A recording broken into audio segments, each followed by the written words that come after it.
Assalomu alaykum va rahmatullohi, xayrli kun. Salomatmisiz, omonmisiz? Xo'p, sizlar bilan rejalashtirilmagan, lekin rejada bo'lgan efirimizni boshladik. Savolinglar bo'lsa, bugun gaplashamiz, ko'rishamiz, tanishamiz. Esinglarda bo'lsa, qachon primoy translyatsiya qilay deb so'ragan edim va bugun balkim sizlardan keladigan savollarga ham javob berishim mumkin inshaalloh, Allohning izni bilan. Yaxshimisiz? Iman, Xudoga shukr, rahmat. Yaxshiman. Va alaykum salom hammaga. Assalomu alaykum. Ulgurdim, Zela ulgurdim, borib ko'rib keldim. Hozir uyga keldim. Juda ham chiroylisiz, rahmat. Aslida men chiroyli emasman, sizni qalbingiz chiroyli. Siz o'zingizda borini menda ko'rasiz. Odamlar, har bir inson o'zida borini tashqi dunyoda ko'rishni boshlaydi. Kimda misol ichida noroziligi ko'p bo'lsa, u dunyoda agressiyani ko'rishni boshlaydi. Kimda ichida misol uchun odamlarga nisbatan noroziligi ko'p bo'lsa, odamlarning muhokamasi, tanqidi ko'p bo'ladigan bo'lsa, u insonlarda aynan o'sha kamchiligini, qanaqadir xarakterida, tashqi ko'rinishida, hislatida, gapirayotgan gapida kamchilik ko'rishni boshlaydi. Qalb xotirjamligini his qila boshladim. Iman, qachon ko'rishamiz? Inshaalloh tez orada ko'rishamiz. Suyak yemirilishi kasalligidan qiynalaman. Yoshim 27da, maslahat bering. Xo'p, suyak yemirilishi, qattiq oyoq suyaklari yemirilishi bo'lsa, psixosomatikasi bu. Asosan siz kelajakka nisbatan rejalaringiz, ishonchingiz, umidingiz, suyanchingiz tugab qolgan bo'lsa, o'sha yerda umidingiz tugagan bo'lsa, o'sha yerda sizni oyog'ingizda muammo bo'lishni boshlaydi. O'ng oyoq, chap oyoq. O'ylab ko'ring, kelajakka nisbatan qanaqa ishonchingiz bor, qanaqa misol uchun naqingiz bor, rejalaringiz bor, nimalardan umid qilyapsiz, umidsiz bo'lib qolmaganmisiz, shularni ko'rib chiqing. Agar umidsiz holatga tushgan bo'lsangiz, demak, biz nima qilishimiz kerak? Siz bilan birgalikda 5-10 yilga reja qilishimiz kerak. Reja yozib chiqing, orzularingizni yozib chiqing. Keyin nima deydi, o'shanga qarab sizni hayotingiz yana o'zgarib ketadi. Chunki assalomu alaykum rahmatulloh barakatuh, payg'ambarimiz ummatlaringizni omadi bersin. Xudoyim sizni juda hurmat qilaman. Rahmat. Xo'p, chunki anaqa qatta muammo paydo bo'lgan bo'lsa, o'sha yerda bizda lokatsiya tugagan bo'ladi. Misol uchun siz Yunusoboddan deylik Chilonzorga bormoqchisiz. Yunusoboddan Chilonzorgacha bo'lgan joyga lokatsiya urasiz va o'sha lokatsiyagacha yetib borasiz, o'sha yerda to'xtash paydo bo'ladi. Hayotda ham misol necha yilga orzu, maqsad, reja qo'ygan bo'lsangiz, lokatsiya o'sha yergacha bo'ladi va o'sha joygacha yetib borasiz. Misol uy olishim kerak deysiz, uy olguningizgacha sizni energiyangiz zo'r bo'ladi, motivatsiyangiz, hayotga bo'lgan ishonchingiz, qarashingiz, hamma narsa zo'r bo'ladi-da. Keyin uy olganingizdan keyin o'zidan o'zi sekin tushishni boshlaysiz. Kasal bo'lishni boshlaysiz, hech narsaga qiziqmaslikni boshlaysiz. Даже sayohatlar sizni qiziqtirmay qo'yadi. Даже atrofingizdagi insonlar, siz sevilayotganligingiz, hech narsa sizni qiziqtirmay qo'yadi. Rahmat. Tak, huzur kursiga qachon qabul boshlandi? Qabul boshlansa, где-то qancha summa atrofida bo'ladi? Tayyorlayverardik. Huzur kursimiz xudo xolasa iyul oxiri, avgust boshida boshlanadi, menimcha. Qabul boshlanadi, taxminan 500 yoki 900 ming atrofida bo'ladi. Ishga chiqa olmayapman. Ishga kirishga qo'rqyapman, diplomlarim bor. Xo'p, bilimim ham juda yaxshi. Doktoranturani shu yil bitirdim, lekin ishga kirishga qo'rqyapman. Nima uchun? Demak, qo'rquvingiz bilan ishlash kerak. Mana shu yerda sizda instruksiya paydo bo'lgan. Har bir vaziyat biz uchun instruksiya. Har bir negativ fikr, negativ ustanovkalarning hammasi bu biz uchun instruksiya hisoblanadi. Instruksiya bu nima degani? Deylik, siz hozir ishga chiqmayapsizmi? Mana shu yerda sizdan yaratgan xohlayapti ishga chiqish uchun yordam so'rashingizni, ishga chiqa olmasligingiz, ishga chiqish uchun yordam so'rashingizga instruksiya hisoblanadi, ya'ni sabab hisoblanadi. Demak, bu yerda siz yaratgandan yordam so'rashingiz kerak. Immunopatekin darslaringizni eshitib maza qilaman, Alloh rozi bo'lsin. Kurs narxlari qancha? Hozircha kurs yo'q bizda, qizlar.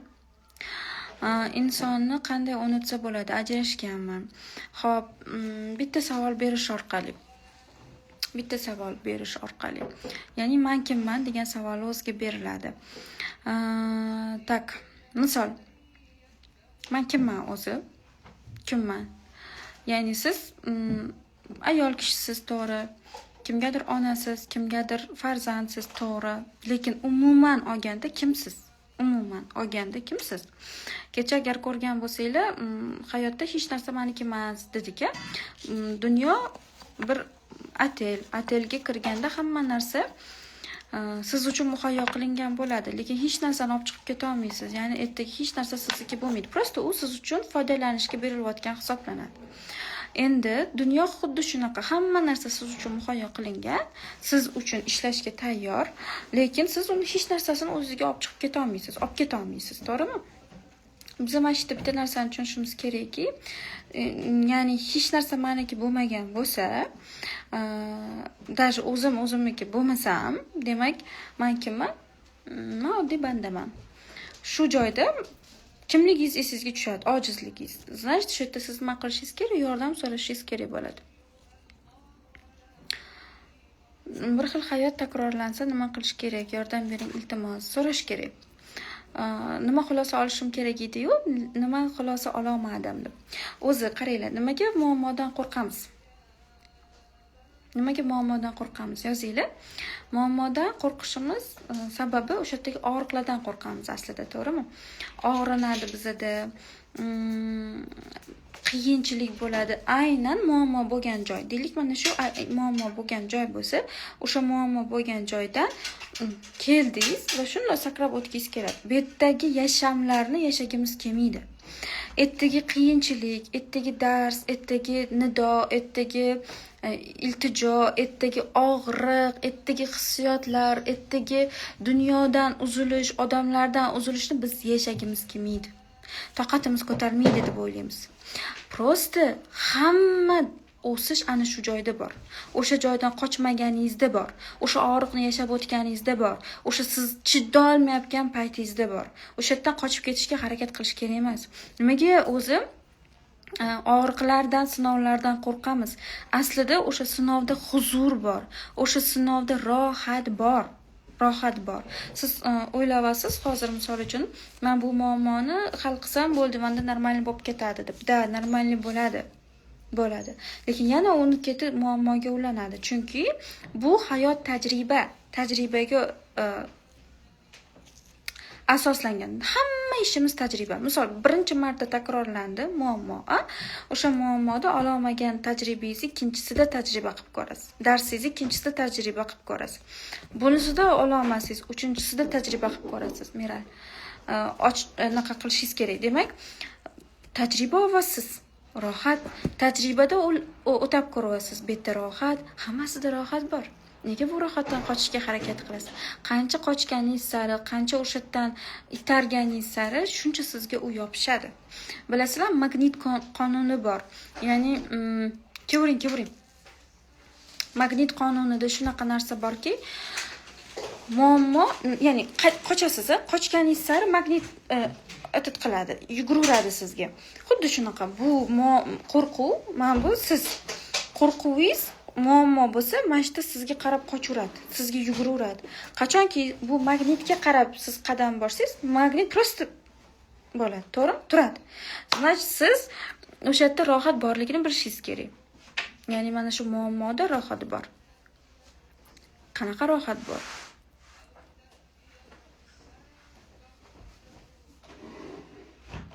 Qaynotam hamma narsaga aralashadi. Erim himoya qilindi, uyimda ham sig'mayapman, duo o'rgating. Assalomu alaykum, yaxshimisiz? Men yangi uyga alohida chiqmoqchiman. Kenja o'g'ilga tekkanman. Qaynotam hamma narsaga aralashadi. Erim himoya qilmaydi menimcha. Uyimda ham sig'mayapman, duo o'rgating, iltimos. Okey. Men sizga duo o'rgataman. Siz boshqa joyga chiqib ketasiz, lekin u joyda ham aynan sizga xalaqit beradigan, siz ishingizga aralashaveradigan insonlar baribir paydo bo'ladi. Chunki muammo sizni qaynotingizda emas, asalim, go'zalim. Muammo ichingizda. Muammo ichda.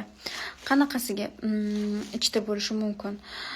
Sababi kimlarnidir muhokama qilgansiz. Asosan otani muhokama qilinganlik evaziga aslida ota o'sha maydalanib to'g'ri ish qilayotganligi, to'g'ri ish qilganligiga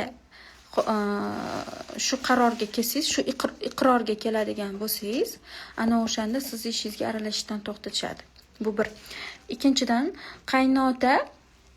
qaynota sizga qaysidir chuvstvalaringizni ko'rsatyapti o'zi aslida.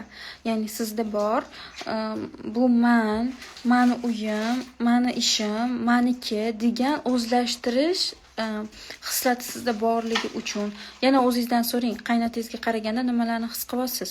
O'sha sizda negativniy hissiyotlar borligini, programmalar borligini ko'rsatyapti va o'sha programmalarni his qilganingizda, topganingizda qaynotangiz bu yerda o'z missiyasini tugatadi. O'shanda siz ishingizga hech kim, nafaqat qaynotangiz, hech kim aralashmaydi. Vallohu alam, sizga buni qizig'i ham bo'lmaydi. Ustozim, uy olishim qiyin bo'ladi. Nima qilay? Qanday duo qilay? Iltimos javob bering. Hadicha Haliljonova, eringiz yo'qmi sizni? Nega siz uy olmoqchisiz? Qilib men eplay olmayman degan fikri bor. Atrofimdagilarni har safar omad chopaveradi. O'zimga ishonch qolmagandek. Yakubova. Qarang, nimaga sertifikat kerak sizga? Nimaga? Savol. O'zingizni yaxshi, aqlli, eplaganligingizni isbotlash uchunmi? Nima ko'rsatib qo'yish uchunmi, ya'ni? Niyat noto'g'ri ketyapti-ku bu yerda. Siz sertifikat olmasangiz nima bo'lasiz? Yomon inson bo'lasizmi? O'zingizga bitta baho beryapsiz. Eplay olmayman deydigan bahoni beryapsiz. Siz eplasangiz ham eng yaxshi bandasiz maqtalgan, eplamasangiz ham, sertifikat olsangiz ham, olmasangiz ham aslida eng yaxshi maqtalgan bandasiz, insonsiz. Tushundingmi? Xo'p, endi bu yerda nima qilish kerak? Men o'zimni sertifikat olsam ham, olmasam ham qabul qilaman deyish kerak birinchidan. Ikkinchidan, sertifikat olishni yaratgandan so'raladi. Bermasligiga aralashilmaydi. Ya'ni u xolasa beradi, xolasa bermaydi. Berilmasa, demak, bilingki, mana shu narsa siz uchun juda ham xayrli bo'ladi va bunga paritsiya qilish kerak emas. Ustoz, qachon shogirdlik kursini ochasiz? Xudo xolasa avgustda ochamiz. Turmush qurish arafasidagi qizlarga qaysi duolarni o'qishni maslahat berasiz? Menda juda ko'p qo'rquvlar bor. Birinchi o'rinda qo'rquvlaringiz ustida ishlashni maslahat beraman. Ikkinchi o'rinda ikkita savolni o'zingizga bering. Bu inson mendan nimani xohlayapti degan hislatni, qadriyatni shakllantirishga harakat qiling. Ya'ni siz turmushga chiqqaningizdan keyin ko'p narsalarni tushunishingiz, ko'p insonlarni tushunishingiz kerak bo'ladi. Va o'sha joyda qiynalmasligingiz, adaptatsiya sizda bo'lishi uchun siz har bir insonni aslida nima xohlayotgani, nima maqsadda shu ishni qilayotganligi, nima maqsadda gapirayotganligi, mana shularni tushunadigan bo'lsangiz, sizda donolik pozitsiyasi uyg'onadi, pozitsiyasi shakllanadi. Ya'ni kimdir sizga baqiryapti, misol uchun qaynotangiz ishingizga aralashyapti, boyagi qizimiz aytganlaridek. Mani ishimga aralashyapti deyilyapti. Shu yerda siz o'zingizga savol berasiz. Bu inson o'zi aslida mendan nimani xohlayapti degan savolni berasiz. Keyin o'sha xohlayotgan narsasini berishga o'tasiz. Deylik, men bu ishimni bunaqa qilib qo'y deyilyaptimi? Sizni ideal emas. Ishlaringizga yordam berayotganligini tushunasiz. Va shu yerda xo'p bo'ladi deyishni o'rganasiz keyin. Bu bir. Ikkinchidan, men kimman degan savolni o'zingizga bering, ko'p. Ya'ni turmush o'rtog'ingiz oldida men kimman degan, qaynotangiz, qaynonangiz oldida men kimman, ota-onangiz oldida, umuman har joyda, hozir misol uchun men kimman degan savolni bersangiz, har bir insonni oldida o'zingiz kimligingizni bilasiz va o'sha joyda o'sha pozitsiyani o'ynashni boshlaysiz, ya'ni yashashni boshlaysiz. Misol, turmush o'rtog'ingiz oldida rafiqaligingizni bilasiz va u yerda siz ona bo'lmaysiz keyin. Onalik pozitsiyasiga kirib qolmaysiz. Ovqatingizni yedingizmi? Nima kech yuribsiz? Nima ishlamaysiz? Nima mas'uliyatsizsiz demaysiz, tushunasiz? Sizni vazifangiz ularga xizmat qilish va nima deydi? Ular bilan muhabbatli munosabatda bo'lish faqat. Yaxshi ko'raman sizni deyishni o'rganasiz o'shanda. Hamma oldida pozitsiyaga tushishni o'rganish kerak. Zavjim yaxshi ko'rgan ayolini unutolmay ichim diqqat bo'lyapti. Nima duo qilishim kerak, ustoz o'rgating. Fotimaxon. Xo'p, bu joyda turmush o'rtog'ingiz tushunishga harakat qilish kerak. Demak, turmush o'rtog'ingizda hozir og'ir kun. Nikoh o'qitilayotgan payti biz hammamiz nima qilamiz? Turmush o'rtog'imizni yaxshi va yomon kunida turib beramiz yonida deymiz, to'g'rimi? Endi mana shu joyda siz turmush o'rtog'ingizni yomon kuniga kelib qolibsiz. Kimgadir ko'ngli tushib qopti. O'sha joyda u hozir unuta olmayotgan kabi vaziyat bo'lyapti. Endi mana shu yerda nima qilish kerak? Tushunish kerak, podдержка qilish kerak. Assalomu alaykum, yaxshimisiz? Matkamda ko'p problemalar bo'lyapti. Nima qilsam bo'ladi? Konsultatsiya oling.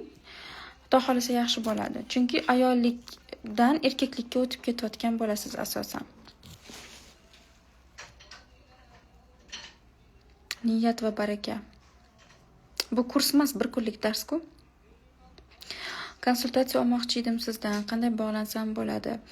Direktga yozasiz. Hech narsa yoqmay qolgan, kuch, energiya yo'q, nima qilsam bo'ladi? Xo'p, dangasalik bilan muammo qiladigan, qiynaladigan ayol qizlar juda ham ko'p, to'g'rimi? Dangasalik qachon paydo bo'ladi? Qachonki sizda o'zingizga nisbatan o'ta kuchli talabingiz bo'lsa, talabingiz kuchli va siz tinimsiz ishlashingiz kerak, tinimsiz idealnisiz bo'lishingiz kerak, tinimsiz hammaga yoqishingiz kerak, tinimsiz hammaga yoqadigan ish qilishingiz kerak, tinimsiz mukammal bo'lishingiz kerak, tinimsiz o'zingizni misol uchun pul topishga undaysiz, mana shu joyda sizda stop bo'lishi boshlaydi. Sababi badanga o'ta kuchli talab qo'yib qo'yasiz va badan u qo'rqib ketadi.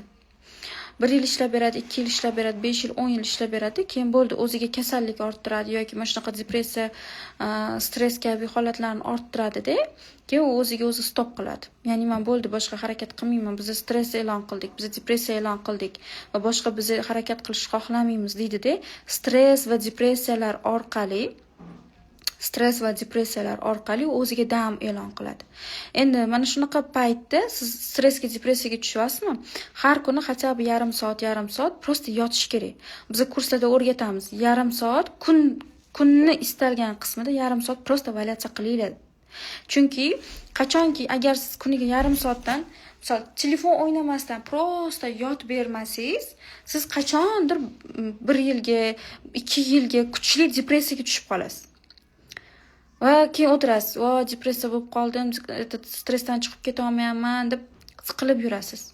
O'shaning uchun stress va depressiyaga tushmaslik uchun hatto birinchi kunni tartibga solib olish kerak. Ikkinchidan kunduz kunni istalgan paytida hatto yarim soat yotish kerak, hech narsa qilmasdan.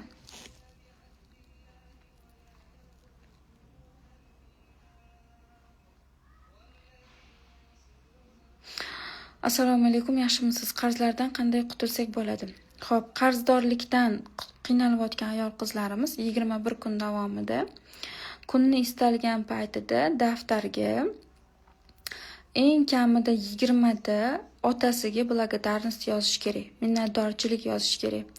Otadan minnatdor bo'lmaganligingiz, himoya olmaganligingiz evaziga puldan muammo bo'ladi. Tez xalos bo'lishni xohlaysizmi? Tez yechimini kelishni xohlaysizmi? 21 kun davomida otaga minnatdorchilik yozamiz. Assalomu alaykum. Sovg'alarga, hadyalarga qanday ochilish mumkin? Nimaga kerak sizga sovg'alar va hadyalar? Nimaga kerak? Otasi o'tgan bo'lsa ham yozadi. Yelkani doimiy qattiq og'rig'i bu. O'ta kuchli mas'uliyatdan charchab ketganingiz uchun. Kundoshlikdan qanday qutulsa bo'ladi? Kundoshlik masalasida hech narsa deya olmayman. Qutulish haqida demoqchiman. Qutulish. Chunki hozir nimadir bo'lsa, men sababchi bo'lib qolaman deb qaysidir nikohni buzib qo'yishga. Shuning uchun kundoshlik masalasida hech narsa deya olmayman. U ikkalasi ham bilmadim. O'zinglar uni gaplashishinglar kerak eringiz bilan. Bir qaynona 3 ta kelinga bir ssenariyni qo'llasa, ya'ni bir xil zulm. Birinchi kelin alohida bo'lib tinchisa, ikkinchisi ajrashib, hozir endi nishonda uchinchi kelin o'g'ilga tanlov qo'ysa, rozi emasman deb qarg'asa, bunda nima? Bunda sizni vazifangiz Sevinch Nabiyeva, turmush o'rtog'ingizga ishonish. Turmush o'rtog'ingizga vaziyatni tashlash. Nima uchun siz mana qarang, bizning xatoyimiz shu yerda-da, u erkaklikka o'tib ketmoqchi bo'lamiz. O'zi bu yerda rishatel kim bo'lishi kerak? Oilada rishatel kim? Ayolmi yoki erkakmi? Ayol zaifa. Zaif emas, ojiza deydimi? Ojiza u hech narsani hal qila olmaydi. Ayol faqat rohatlanib yashashi kerak, bundoq qaraganda-da. Bizning vazifamiz nima? Bizni turmush o'rtog'imizga ishonish, turmush o'rtog'imizga o'sha vaziyatni ishonib topshirish. Ya'ni siz, men 100% bilaman, o'sha vaziyatni anaqa qilasiz. Yaxshi rishat qilasiz. Umida opa, kuxnyaga qila qoling, kuxnyani. Kuxnya. Ya'ni bu yerda siz qaynona bilan ishingiz bo'lmasligi kerak-da, siz eringizga qarashingiz kerak va risheniyani erga qo'yish kerak. Eringiz nima qanaqa risheniyaga kelsa ham o'sha to'g'ri siz uchun. Tushundingmi? Telegram kanalingiz bormi-da? Bor. Zavjimdan pul ola olmayman, pul bergisi kelmaydi, tushuna olmayman.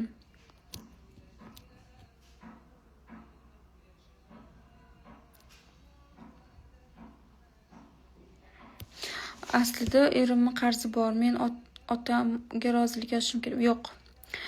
Erga duo qilish kerak bo'ldi. Erning ishonchiga yana qanday kirsa bo'ladi Imon opa? Erning ishonchiga kirish uchun harakat qilinmaydi. O'sha yerda nima siz his qilyapsiz? Yolg'on gapirdingizmi? Nohaq bo'ldingizmi? Yoki qayerdadir hiyla ishlatdingizmi? Nima bo'ldingiz? Nimaga ishonchdan chiqdingiz? Sababini topish kerak. Va o'sha sababi uchun tavba qilinadi va o'sha sababini yo'qotishga harakat qilinadi. O'shanda eringiz o'zi sekin-sekin ishga keladi. Ya'ni sizga ishonch ko'tarilishi boshlaydi.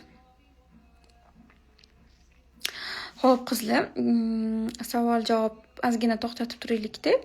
Kim qayerdan kuzatyapti meni? Tanishaylik.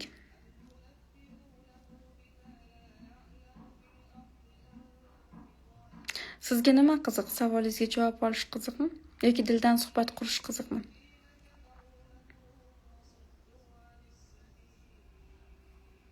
Siz sabab istiqbol etishni o'rgandim. Mashalloh.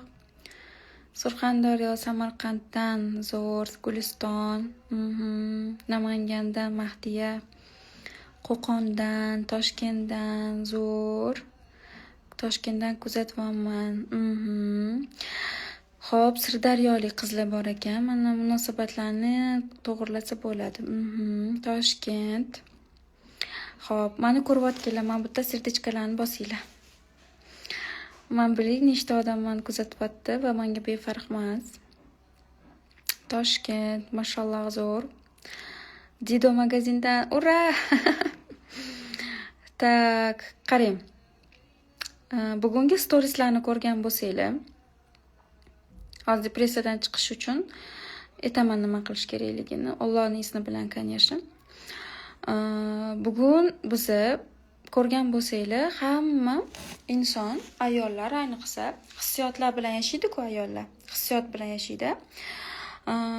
Hissiyot bilan yashagan evaziga nima bo'ladi? Bizi doim vaziyatlarni oldinga olib kelamiz va o'sha vaziyatlarda ikki xil anaqa turadi-da. Ikki xil qabul qilish turadi. Ikki xil qabul qilish turgan joyda bizi negativni yomon qabul qilishimiz mumkin. Ya'ni qiyin deb, mana qiyin vaziyat deb, mana oson vaziyat turibdi deb qabul qilishimiz mumkin. Endi agar biz mana shu qiyin deb qabul qiladigan bo'lsak yoki oson deb qabul qiladigan bo'lsak, qanaqa qabul qiladigan bo'lsak, o'shanga qarab proses ketadi. Jarayon ishlab ketishi boshlaydi. Uyalishim qiyin, depressiyadan chiqishim qiyin, erga tegishim qiyin. Misol uchun samootenkamni ko'tarish qiyin, darsni eshitishim qiyin, darsni eshita olmayman. Misol uchun deylik, tushunishim qiyin, fitness bilan shug'ullanishim qiyin, ozishim qiyin.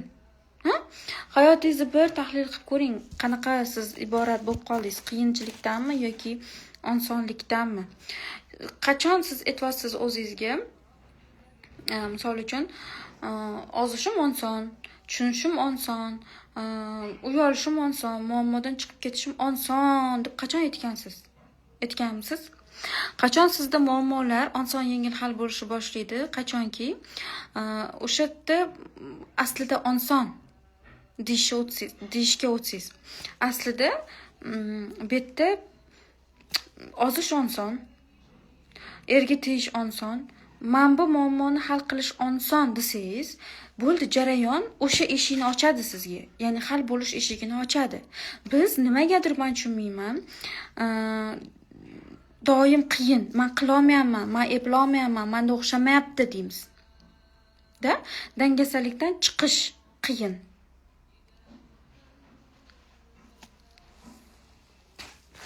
Dangasalikdan chiqish qiyin. Daftarga yozib yursanglar ham bo'ladi. Oson degan bilan oson bo'lib qolmadi-yu. Nargizichka. Oson degan bilan oson bo'lib qolmadi-ku. Kimga isyon qilyapsiz? Kimga agressiyangizni ketkazib yuboryapsiz? Kimga? Prosto ozish oson deyish kerak. Tushunasizmi? Kimga agressiyangizni yuboryapsiz? Kimga o'zingiz negativingizni, o'zingiz san qila olmayapsan-ku degan narsangizni yuboryapsiz? Kimga?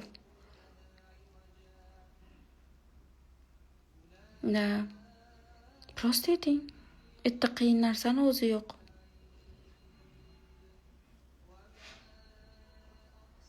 Qiyin narsa yo'q, oson hammasi.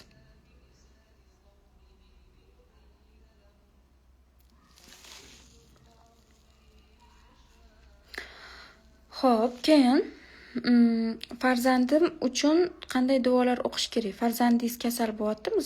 Farzandimni sog'lig'i qaytishi oson.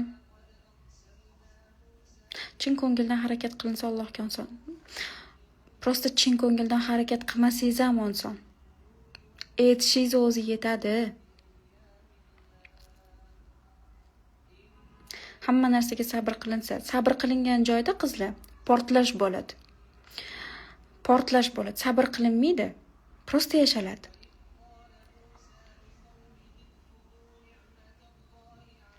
Erim bilan yashamoqchiman, nima qilsam bo'ladi? Erim bilan yashash qiyinmi? Erim bilan yarashish qiyinmi? Nimaga hayotingizni qiyinlashtiryapsiz? Erim bilan nikohimni tiklash oson.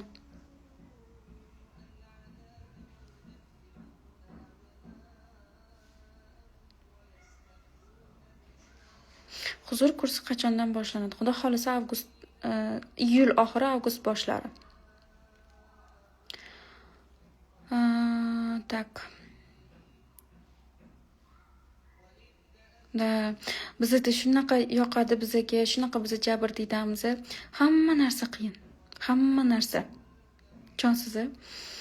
Aslida chin dildan xohlash bu sizni o'zingizga qo'yayotgan talabingiz. Atsenkangiz, bahoyingiz. Chin ko'ngildan xohlasam yo'q.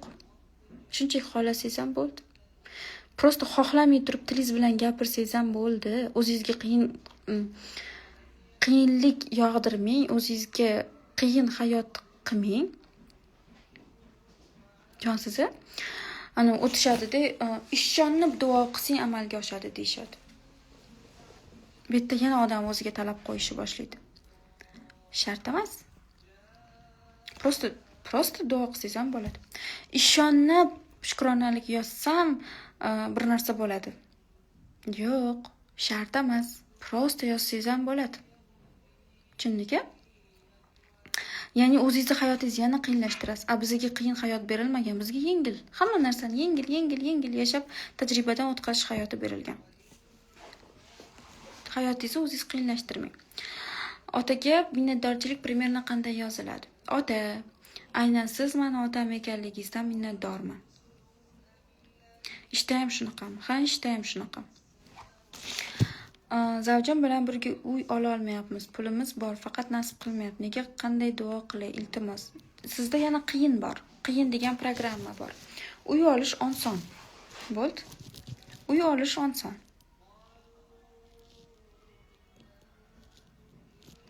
Singlim почти hamma kurslaringizda o'qidi, o'zgardi, Allohga yaqinlashdi. Sizni juda sevadi. Hamma uchrashuvlaringizga boryapti. Minnatdormiz. Mashalloh. Demak, men kreditlarimizdan qutulishimiz juda oson deb o'zimga aytib yursam, hammasi o'zgaradimi? Siz birinchi qilib ko'ring, keyin menga rezultatini aytasiz, xo'p? Men boshimda kista bor. Endi 18 ga kiraman. Qanaqadir duo o'rgating. Nimalar qilsam bo'ladi? Xo'p, boshingizdagi kista bu anaqadan ko'p narsani nazorat qilasiz, o'zim hal qilaman deb o'ylaysiz. Aslida hech narsani hal qila olmaysiz. Tushunsiz? Hal qilishga harakat qilmang. Prosta hech narsani hal qilishga harakat qilmang. Xiyonatni ham shunday desa bo'ladimi? Albatta. Juftimni uchratish oson deymiz. Omonman. Sovchilar kelyapti, orzumdagi inson, lekin erta tegyapsan deb aytishyapti. Nima qilsam bo'ladi? Kimning gapiga quloq solishim kerak? Hech kim gapiga quloq solishingiz kerak emas. Mamutdan so'raladi. Nimani his qilyapman? Erta bo'lyaptimi? Ikkilanish bo'lyaptimi?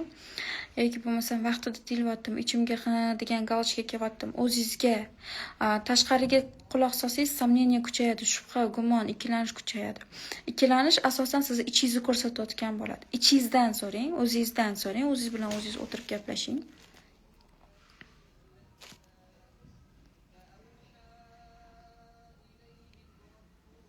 Da, zapis bo'lsa kerak, xudo xolasa.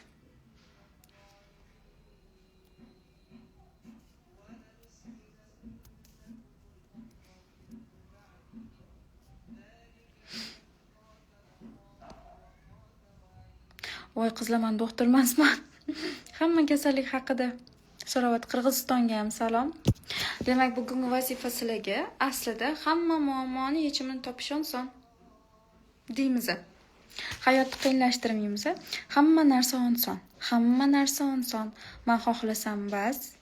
Hamma narsa oson. Nima xohlayapsiz yozing. Hozir o'zida yozing. Onamiz bilan oramizni yaxshi qilish oson. O'zimni sevishim oson. Tak. Turmushga chiqish oson.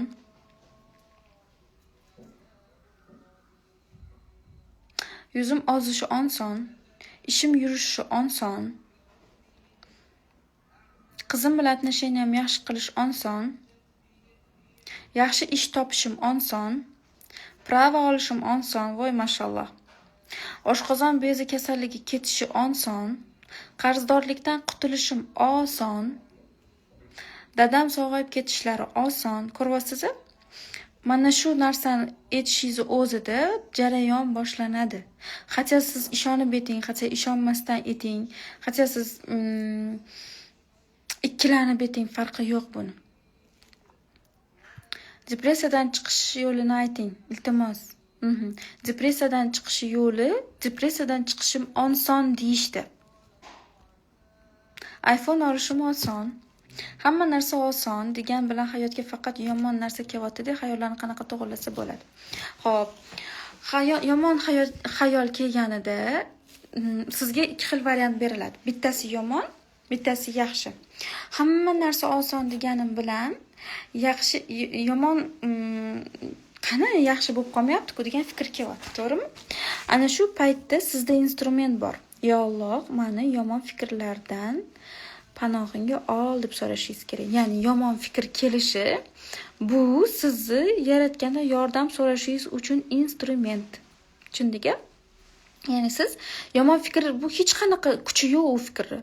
Paq-puq qilib sizni hayotingiz o'ynatib yoradigan hech qanaqa fikri yo'q. U prosta fikr. U prosta fikr. Qo'rqqaningizda u o'zingizga tortishni boshlaysiz. Yomon fikrdan qo'rqqaningizda. Yomon fikr nimaga beriladi sizga? O'shandan o'shandan panoh so'rashingiz uchun beriladi. Qarzdan qutulishim oson. Zo'r. Yomon mana Asqarovni zo'r tushundingiz meni. Yomon fikrlardan panohingga ol. Chotki. Xo'p, menga pul kelishi oson-da, tuzalib ketishim oson, o'qishga kirishim oson. Zo'r. Uy olishimiz oson. Albatta buni amalda qo'llab ko'ringlar. Keyin bugun nimalar oson bo'lishini xohlasanglar, Instagramingizga qo'yinglar. Misol, uy olishim oson deb chiroyli uy rasmini qo'yinglar-da, meni atmetga qilinglar. Men hammanglarni ko'raman.